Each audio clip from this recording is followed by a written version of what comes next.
Ukrainians did have a have an opportunity though to vote their way out of this conflict in 2019. They actually voted 73% in favor of Zelensky's peace platform, and this was all effectively make peace with Donbass, make peace with Russia, implement the Minsk agreement, allow people to speak their own language in the eastern parts of Ukraine, that is the Russian speakers. But this is why I also thought it was fascinating, because at this time it wasn't just all these fascist groups which threatened him quite openly, Zelensky, but it was also complemented by huge pressure from NGOs such as the Ukraine Media Center. What do you know of the Red Lines memo? Because they did essentially ban him from doing anything that the vast majority of Ukrainians had voted for. I was actually just going to bring that up and read that out loud. Oh, well. So this is in May 20. So I believe that election was in March 2019, and in May 2019, the Ukraine Crisis Media Center, which is funded by the U.S. State Department through the U.S. Embassy in Kiev, funded by USAID, and funded by NATO, as well as a coterie of other USAID CIA fronts like Chemonics. Chemonics is one of the top 5 largest USAID grantees every year and has been for decades. It is its founder told the press that he set up Chemonics because he had always wanted to do 2 things: make the world a better place and have his own private CIA. This is USAID's one of their second largest grantee every year. So this is who funds the Ukraine Crisis Media Center, NATO, 2 major CIA fronts, and the U.S. government directly through the State Department. So the Ukraine Crisis Media Center is a conglomeration of all effectively USAID-funded media within Ukraine.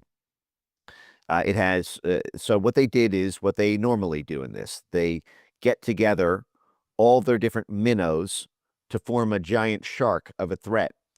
So they got together 70 media and NGO organizations, 70 of them, within a month and a half of Zelensky's election. So again, Zelensky was voted in, I believe, in March. I think he took power in April 2019.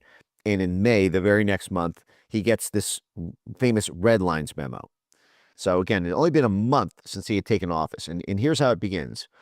As civil society activists, again, as USAID-sponsored pawns for US, UK, NATO foreign policy, we present a list of red lines not to be crossed. And they actually put red lines not to be crossed in direct quotes. Should the president cross these red lines, such actions will inevitably lead to political instability in our country and deterioration of international relations. Now, if you speak State Department, instability is quite a word to use there. Instability was the only reason Zelensky was in office in the first place. Instability is what got Viktor Yanukovych out of office in a color revolution. Instability is people in the streets, police cars being lit on fire, bulldozers being driven over railways so that freight can't be transferred. Instability is the National Endowment for Democracy spending $80 million buying protesters. Instability is a shutdown of your government. Instability is the ouster of your government in a color revolution. So the Ukraine Crisis Media Center, aka NATO, USAID, the State Department, and CIA contractors like Chemonics are effectively telling Zelensky, here are 20 red lines you shall never cross unless you want us to overthrow you in the same kind of destabilization revolution that allowed you to rise to power in the first place. Now I'm going to read a few. So they give about 7 or 8 different categories of red lines that Zelensky is not allowed to pursue as a policy initiative. So first is security issues. holding a referendum on the negotiations format to be used with the Russian Federation on principles for a peaceful settlement. Now, again, this is directly sponsored by the U.S. Embassy in Kiev. This is directly sponsored by NATO. This is directly sponsored by USAID. And they are forbidding the newly elected president of Ukraine, who, as you mentioned, ran on a peace platform, from pursuing a peace settlement with Russia. This is the State Department, USAID, the CIA, and NATO immediately, month one, blocking the democratically elected president from fulfilling the thing he ran on to win the Democratic vote. From the outside, sponsoring 70 undersigned signatories from the inside of Ukraine.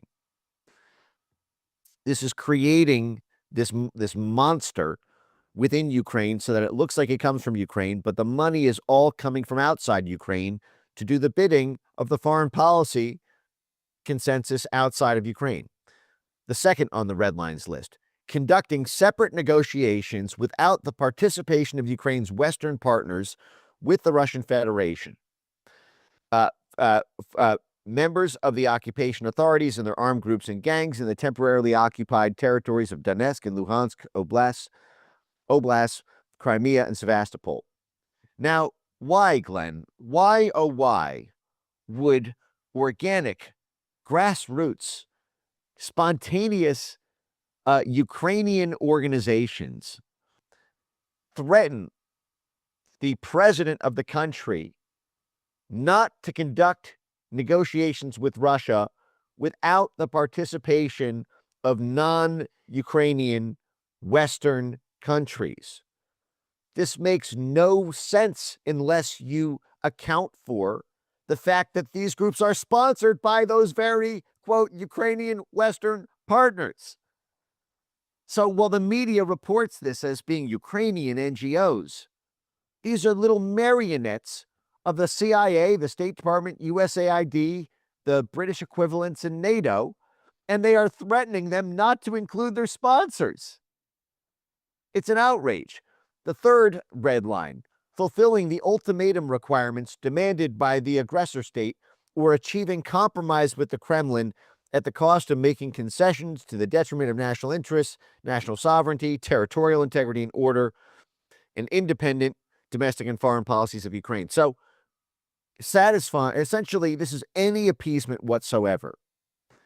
This is basically holding a gun to the brand new president of Ukraine, saying, if you decide if you, who have the democratic mandate by a long shot of the election that you just won, if you decide in your discretion that it's worth compromising with Russia because 5 years earlier we had overthrown the Ukrainian government, and that's what triggered the Crimea referendum in the breakaway states in eastern Ukraine, well, you can't do that anymore. You can't negotiate with Russia.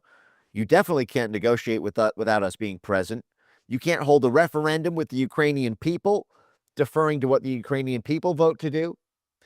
And then the fourth one, inhibiting the implementation of security and defense policies outlined in the Strategic Defense Bulletin in Ukraine, or delaying or sabotaging or rejecting the strategic course for EU and NATO membership.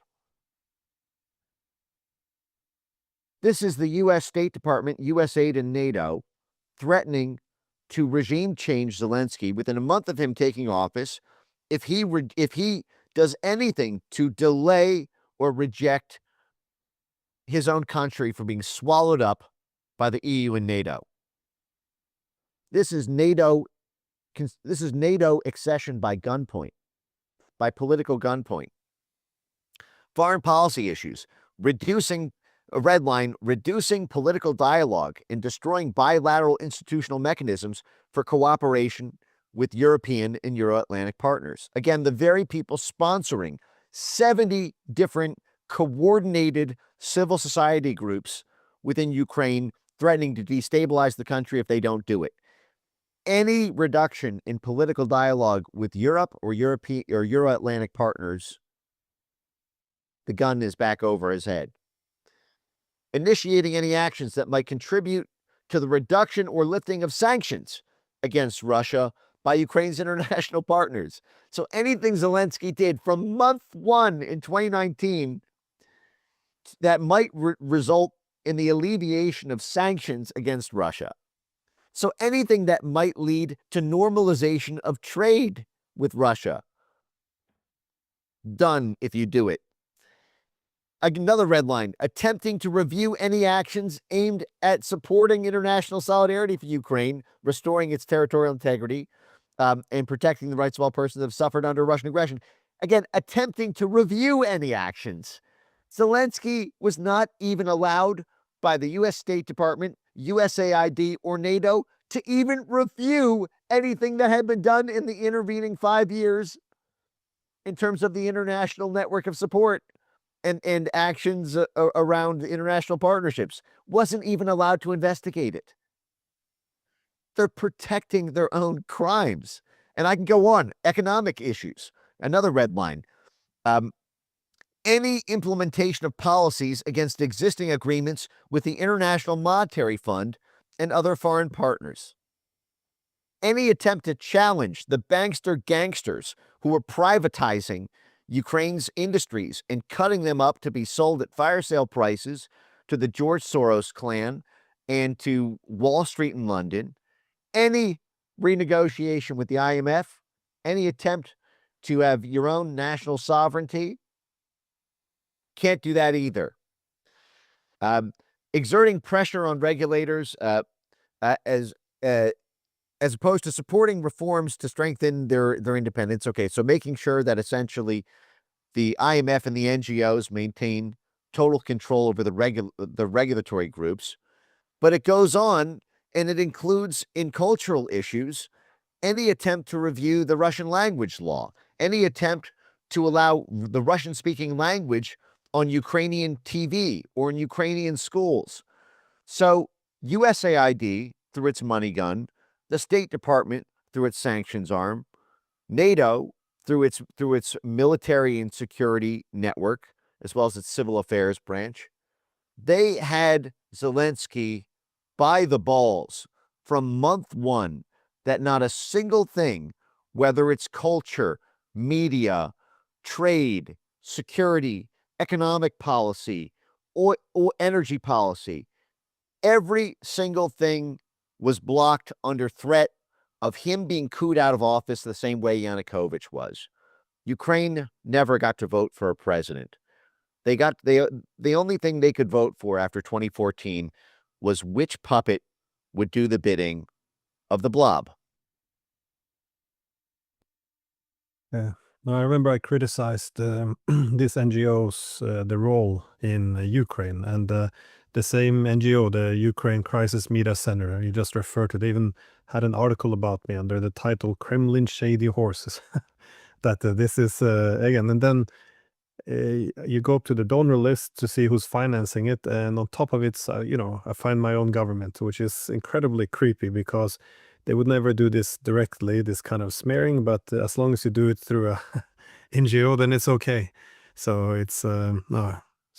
Well, and let me tell you, there was probably pressure on your government by the U.S. State Department to invest in this.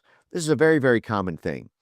The U.S. State Department will work with the Ministry of Foreign Affairs in Norway or Finland or Germany. And a lot of these, Norway, for example, was one of the biggest benefactors of this war because of the oil exports the oil and gas exports that completely took over the Russian market because of these sanctions policies. And so you're going to have the same sort of internal forces in terms of the Chamber of Commerce, in terms of the domestic energy players who are going to invest in the politicians. They are going to lobby for the government to support this thing.